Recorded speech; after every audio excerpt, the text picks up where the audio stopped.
Welcome to Ping 24 Updates, your daily dose of what's happening around the world. Subscribe my channel and press the bell icon for more updates. Breaking news from the South China Sea, a region where global trade and military power collide. A U.S. Navy destroyer, the USS Higgins, was shadowed by at least 6 Chinese warships near Scarborough Shoal, a hotspot contested by China, the Philippines, and the U.S. China claims its navy expelled the American ship for intruding into its waters, declaring dominance in the region.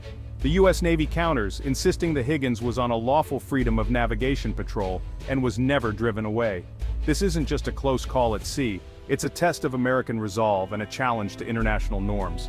The world is watching, as every move is scrutinized by governments and analysts from Tokyo to Brussels. The South China Sea is a vital artery for global trade. Any escalation here could have catastrophic consequences. This incident is the latest in a long dispute over territory, resources, and influence. It raises urgent questions about the future of international law and the balance of power in the Indo-Pacific. Tonight, we break down what happened, examine the claims, and explore the strategic importance of Scarborough Shoal. We'll look at the legal arguments and ask, how close did these nuclear-armed powers come to conflict? This is more than a naval standoff, it's about the future of global order. The tensions here could pull in nations across the region and beyond. What happens in the South China Sea doesn't stay here. The stakes are high, and the world is holding its breath. Let's dive into the details of this high-stakes encounter.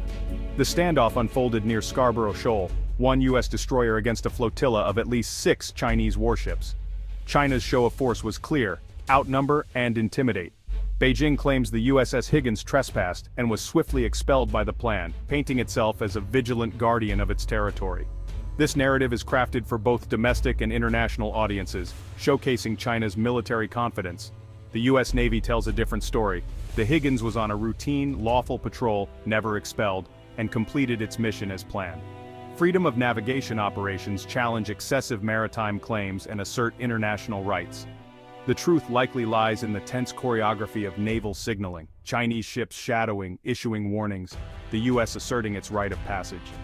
Both sides return home claiming victory, but the risk of miscalculation is ever present. This is a dangerous dance, where one wrong move could spark disaster. The incident highlights the growing rivalry and the razor-thin margin for error.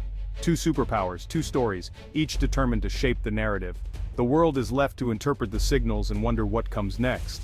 In these waters, perception is as powerful as firepower. The South China Sea is no empty ocean. It's a global crossroads. 1/3 of world shipping, worth trillions, passes through these waters. Any disruption here would send shockwaves through the global economy. Beneath the surface lie vast reserves of oil, gas, and rich fisheries, resources that fuel competition and conflict. For China, control means security and power. For the US, it's about upholding freedom of navigation.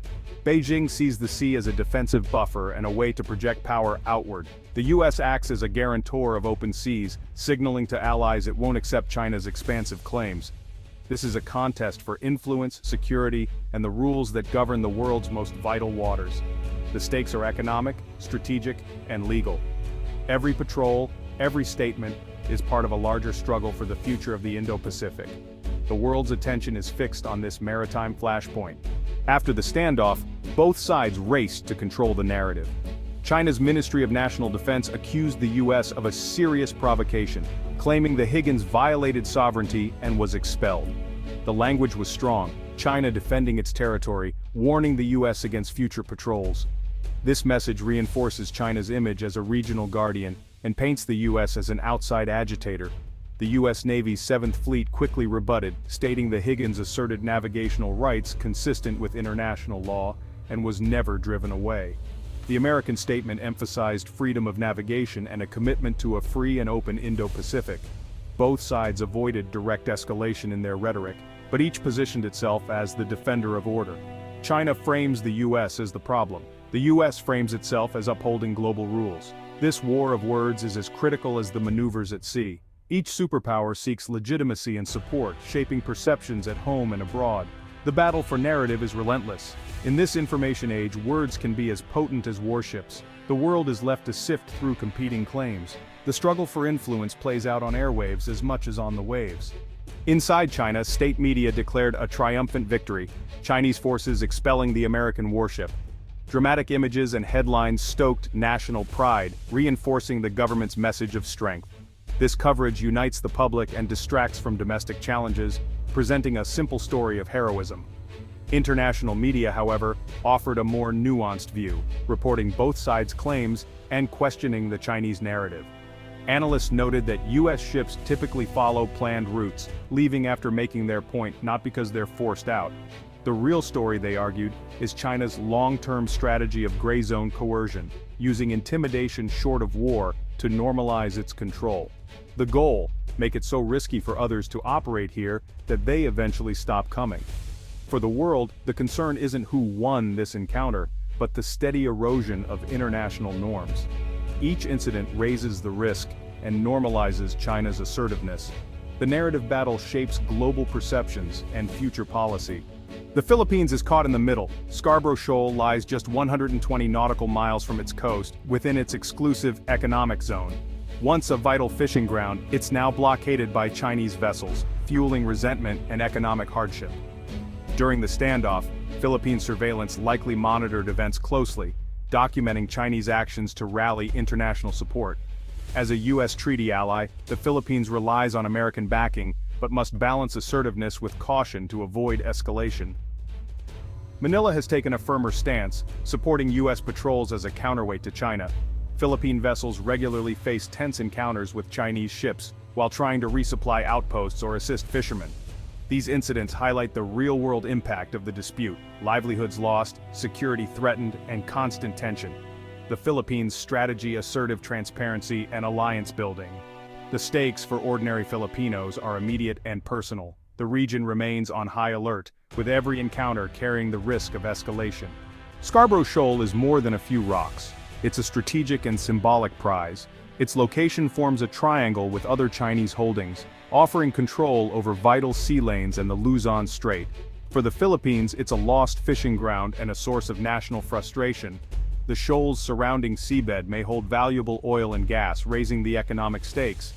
In 2016, an international tribunal ruled against China's sweeping claims, affirming Philippine rights, but Beijing rejected the decision.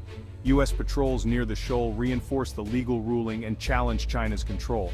The fear? China could militarize the shoal, shifting the regional balance and threatening U.S. forces in the Philippines. Washington has warned against such a move, making the shoal a red line. The constant naval presence reflects the high-stakes contest to shape the future of the region. Scarborough Shoal is a microcosm of the broader struggle for power and law in the South China Sea. At the heart of the standoff is a legal battle over the United Nations Convention on the Law of the Sea, or UNCLOS. The U.S. argues its warships have the right to transit and operate in these waters, challenging excessive claims. China, a UNCLOS signatory, insists foreign military vessels need permission and asserts historic rights rejected by an international tribunal. The U.S. says its patrols uphold global principles, not just national interests. If China rewrites the rules, others may follow, threatening global trade.